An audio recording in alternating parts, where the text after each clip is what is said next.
My mom said, "This year's not a good time. Maybe next one." I agreed. Then my brother went live on Facebook. Full party, gift exchange, roast turkey, karaoke. My kids sat in their holiday sweaters waiting. I took a photo of their unopened gifts, messaged, "These won't be needed." 42 minutes later, my dad was on my porch yelling. 3 days before my dad's birthday, my mom called. Said this year wasn't a good time for a get-together. Things were tight, apparently. They were just keeping it small. Maybe next year. She sounded tired, like the decision was already weighing on her, like I should just accept it and move on. I said okay. I always say okay. I didn't ask who would be there or press for details. Didn't mention that I'd already ordered the cake from his favorite bakery. Didn't bring up that the kids had each made something by hand because they love their grandpa. I just said we'd celebrate some other time.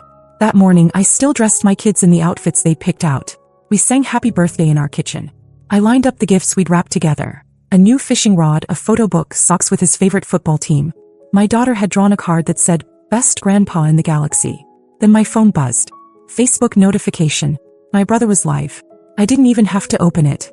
The thumbnail told me enough. Balloon arch over the dining room table. A banner with gold letters. "Happy birthday, Dad." Laughter in the background. I turned the volume on. Full party. Catered food. People in dress clothes. A huge roast pig. My mom in the center of it all, handing out wrapped gifts. They were playing karaoke and someone was filming Grandpa blowing out candles with both cheeks puffed like a little kid. Everyone was there. Everyone but us. I didn't tell the kids. I just took a photo of them holding their still wrapped gifts, sitting quietly in their party clothes. I sent it to the family group chat. "These won't be needed." 42 minutes later, my dad was banging on my front door, yelling so loud the neighbors came out. I had to step out in my slippers because he wouldn't stop. He wasn't drunk, just angry. Said I was being ungrateful. Said I could have come if I wanted. That my brother invited me last minute and I chose not to show. Said this wasn't about me and I needed to stop making it dramatic. He didn't ask to see the kids. Didn't apologize.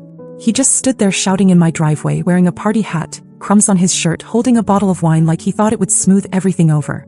I didn't say a word. Just went back inside and shut the door. And that was the beginning. I thought that would be the end of it.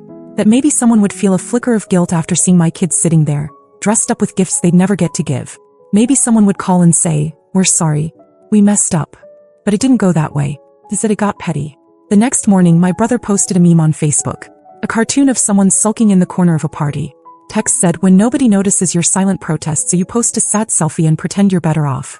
I wouldn't have thought twice about it, except the comments were full of family members laughing, tagging each other, dropping popcorn emojis. One wrote, "We know the type." Another said, "Some people just love being left out so they can play victim." And the real kicker?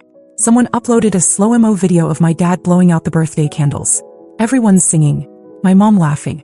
My brother holding a glass of champagne. And in the caption, "Real family knows how to show up." My stomach turned. I stared at the screen longer than I care to admit. I didn't comment. Didn't like or share. Just closed the app and went back to unloading the dishwasher like none of it existed. 2 days later, my mom called. Not to apologize. Not to ask about the kids. Just to say she hoped I'd cool off before Thanksgiving. She said things got a little hectic and sometimes people get oversensitive. Her tone was light, like we were discussing the weather. She even said, "Well, your brother was the one planning it, not me," like that somehow cleared her of the whole thing. I didn't argue. I just listened. When the call ended, I sat down and made a list. Not of what they owed me. I wasn't keeping score. It was more of a reminder to myself of everything I'd quietly handled over the years. Like the time I helped my brother cover 3 months of rent when he lost his job.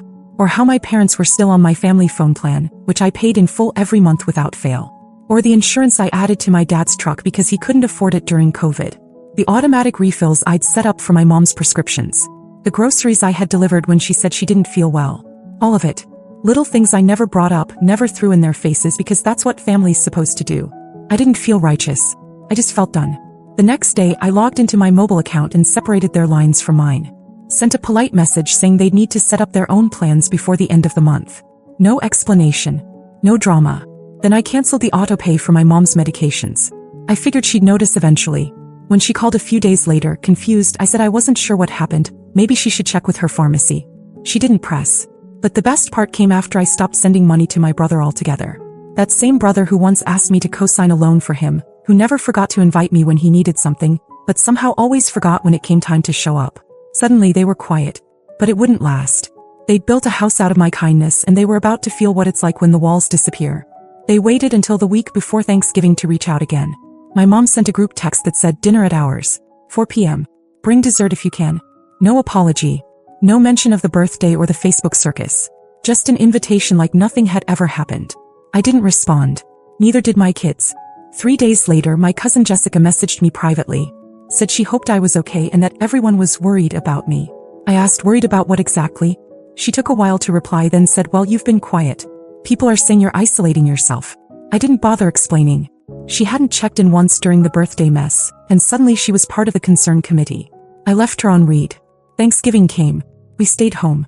I made a big tray of lasagna and we watched old home videos. The kind where my dad used to lift my son onto his shoulders and my mom was still trying to teach my daughter to knit. It hurt, yeah. But it also reminded me that we had given so much more than we ever got back. At 4:17 p.m., while my kids were setting the table, another Facebook Live notification popped up. My brother again. I didn't open it, but my son did. He said, Grandpa's pretending to cry because we're not there. I told him to turn it off. Then came the messages. My mom first. The kids must be sad. Are you really doing this to them? Then my brother. You proved your point. Now grow up and show up like a normal person. Followed by a flood of others chiming in with their own twisted takes. How I was robbing my kids of memories, how I was holding grudges, how my absence was starting to affect Grandpa's health. That one almost got me. Almost. Until I remembered that same man standing on my porch, yelling at me like I was a stranger who had crashed his party, not the daughter who'd carried half the weight of this family on her back for years. So I took a picture of our lasagna. Just the three of us, forks in hand, plates full, smiling. I posted it with no caption. 30 minutes later, my brother replied to the photo with a puke emoji. 5. I deleted him, blocked him, removed every single family member from my social media. I didn't send a single message, not even a warning. By that weekend, I had opened a new checking account in my name only. No more linked payments. No more shared subscriptions. Every little tie they had to my help snipped. They noticed. And they didn't like it one bit. For 2 weeks after Thanksgiving, it was quiet. No texts. No backhanded memes. No more fake concern from cousins I hadn't spoken to since high school. I honestly thought they'd finally gotten it, that I wasn't playing anymore. But that kind of peace doesn't last in my family. When they realize guilt doesn't work, they get creative.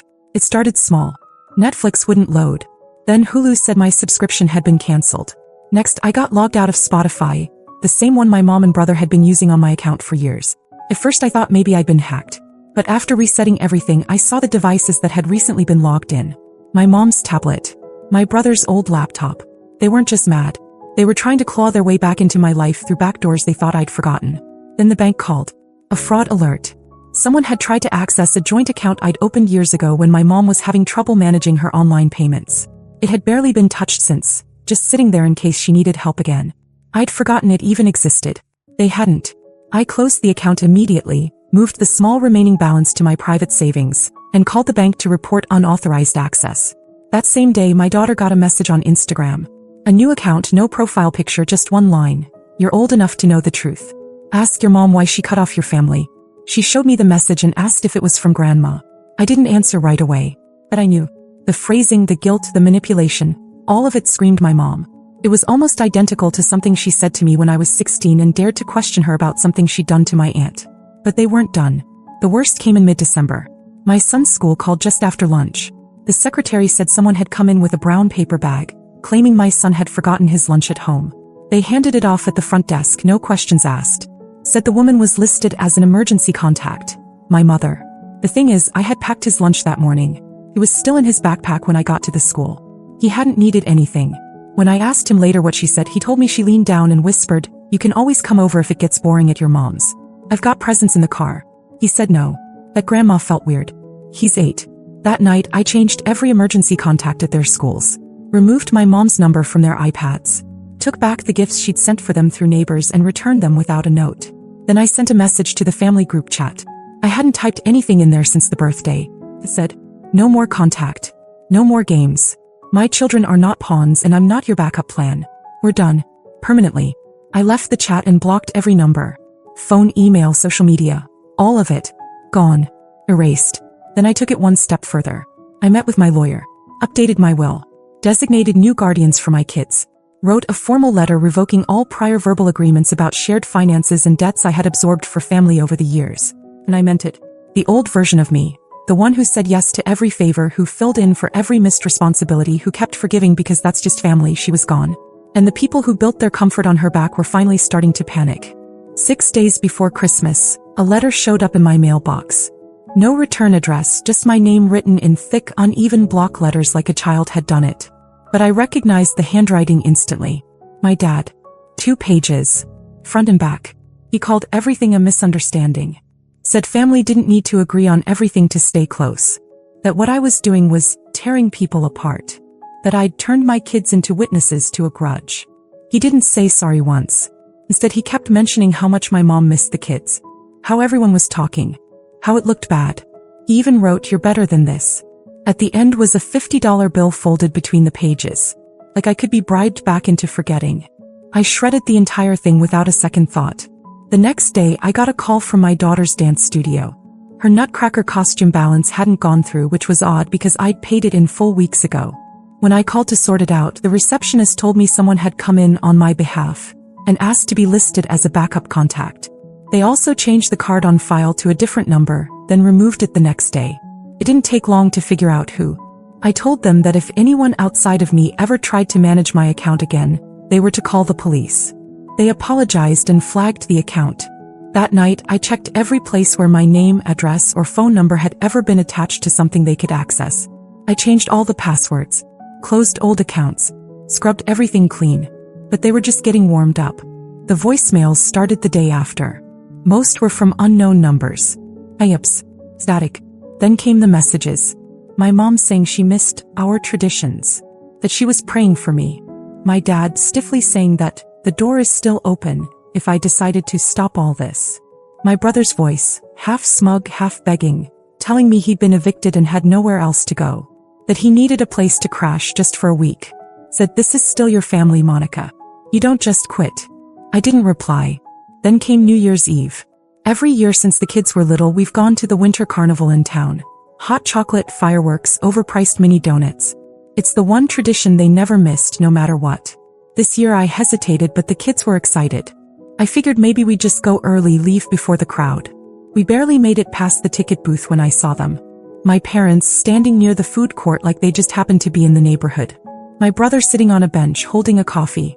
They weren't there for the carnival, they were waiting. My daughter grabbed my hand and whispered, "They're here." I told her to stay close. My mom started walking toward us, holding something wrapped in tissue paper. My dad stood behind her, arms crossed. My brother smiled like he'd caught me in something. I didn't say a word. I turned and walked out with the kids. I didn't even stop at our car. I ordered an Uber and waited on the sidewalk like it was any other night. My dad yelled something behind us. "You're doing this to the kids, not us." But I kept my eyes straight ahead. My son asked if we were going somewhere else. I said we were going home. That night, I blocked 10 new numbers. Installed a second security camera outside the house. My daughter asked if we were ever going to talk to them again. I said no. And she nodded like she already knew. Then came the moment I'd been expecting. My brother sent a voice note. He said the eviction was real.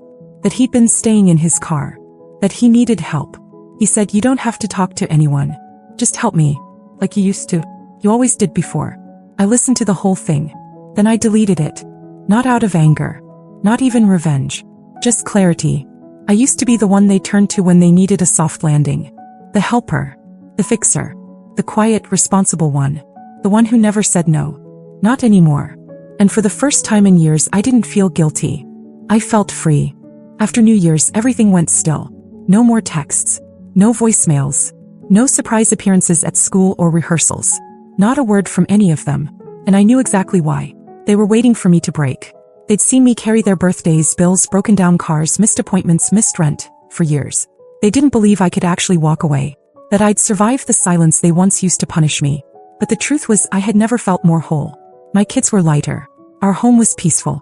And for the first time in over a decade, I wasn't waiting for some new drama to explode into our living room. 2 weeks into January, my mom finally tried one more time. She sent a letter. Not to me, to my daughter. A little envelope tucked into a neighbor's mailbox, asking her to pass it along. No postage, no return address. Inside was a card that said, "We miss you." It had a Polaroid of my daughter at a birthday party 2 years ago, wearing a tiara with my mom behind her holding a cupcake. Written underneath, "Don't forget who your real family is." That night, I sat down with my kids and told them everything. Not just about the party they weren't invited to. Not just about the weird messages or the fake emergency lunches. I told them about the money I spent quietly over the years to keep everything stitched together. About the phone bills, the car insurance, the late night rescues. About the time I covered the electric bill at grandma's so they wouldn't lose heat in February. How nobody said thank you but they always asked for more. My daughter looked at me and said, "You shouldn't have to do all that." And that was the moment I knew I'd done the right thing. February came, then March. Nothing. Then I heard through someone at church. My parents had canceled their Florida trip. Something about tight finances. Then someone else mentioned my brother had moved back in with them. No one said my name but I could feel it in the air. They were struggling and no one was jumping in to fix it. That used to be my cue. I didn't flinch. By April the family group chat was shut down. A cousin tried to reach out just to catch up. I ignored it. By June they'd stopped asking about us altogether. And now it's August. My kids just started their school year. We have our own traditions now. We cook dinner together once a week. Friday nights are for game marathons and junk food. We write letters to each other and hide them around the house. And when my daughter had a birthday party last month, I looked around the room and realized, not a single person there was from my blood family. But the room was full. Laughter. Music. Real love. They thought I would come crawling back eventually. That I'd panic without them. That I'd feel empty. But what they never understood is this. They were the emptiness. I just didn't see it because I was always too busy filling it. Now they're the ones sitting in silence. And they're finally learning what it feels like to be without me.